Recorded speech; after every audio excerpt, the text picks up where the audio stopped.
السلام عليكم ورحمة الله وبركاته. நமது ஈமானை பாதுகாக்க 6 வழிகள். 1. அல்லாவை பற்றிய நேரடி ஞானம். ஈமானின் அடிப்படை அல்லாவை சரியாக புரிந்துகொள்வதாகும்.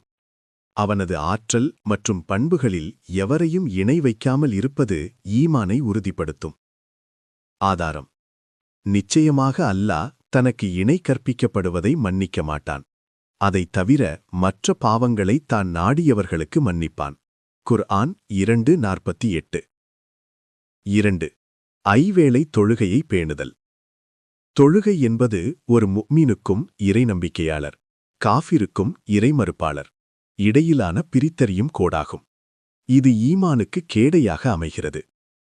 ஹதீஸ்: ஒரு மனிதருக்கும் ஷிர்க், இணைவைப்பு, மற்றும் குஃபுர், இறைமறுப்பு இடையில் இருப்பது தொழுகையை விடுவதாகும். ஆதாரம்: முஸ்லிம் 154. 3. குர்ஆனை ஊதுவதும் அதன் பொருளை விளங்குவதும். குர்ஆன் உள்ளங்களுக்கு மருந்தாகவும் நேர்வழிகாட்டியாகவும் இருக்கிறது. குர்ஆனை சிந்தித்து ஊதுவது ஈமானை அதிகப்படுத்தும்.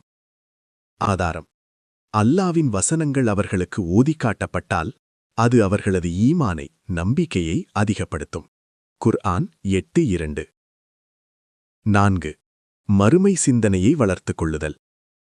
மரணத்திற்கு பின் ஒரு வாழ்க்கை உண்டு, அங்கே நமது செயல்களுக்கு பதில் சொல்ல வேண்டும் என்ற அச்சம் பாவங்களிலிருந்து நம்மை காக்கும். ஹதீஸ்: சுவைகளை அழித்துவிடக்கூடிய மரணத்தை அதிகமாக நினையுங்கள். ஆதாரம்: திர்மிதி 2307. 5. நற்கூட்டாளிகளுடன் இணைந்திருத்தல். நல்ல நண்பர்கள் நம்மை நன்மையின் பக்கம் தூண்டுவார்கள். தீய நட்பு ஈமானை சிதைத்துவிடும். ஹதீஸ்: மனிதன் தன் நண்பனின் மார்க்கத்திலேயே இருக்கிறான். எனவே உங்களில் ஒருவர் தான் யாரை தோழராக ஆக்கிக் கொள்கிறோம் என்பதில் கவனம் செலுத்தட்டும். ஆதாரம்: அபூ தாவூது 4833. 6. அதிகப்படியான துஆ, இறைஞ்சலை செய்தல். நமது உள்ளங்களை மாற்றும் அதிகாரம் அல்லாவிடமே உள்ளது. எனவே ஈமானில் உறுதியாக இருக்க அவனிடமே உதவி கோர வேண்டும்.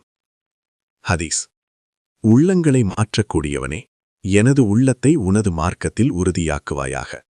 யா முக்கல்லிபல் குலூப், சப்பித் கல்பி அலா தீனிக் என்று நபி ஸல்லல்லாஹு அலைஹி வஸல்லம் அவர்கள் அதிகமாக பிரார்த்திப்பார்கள்.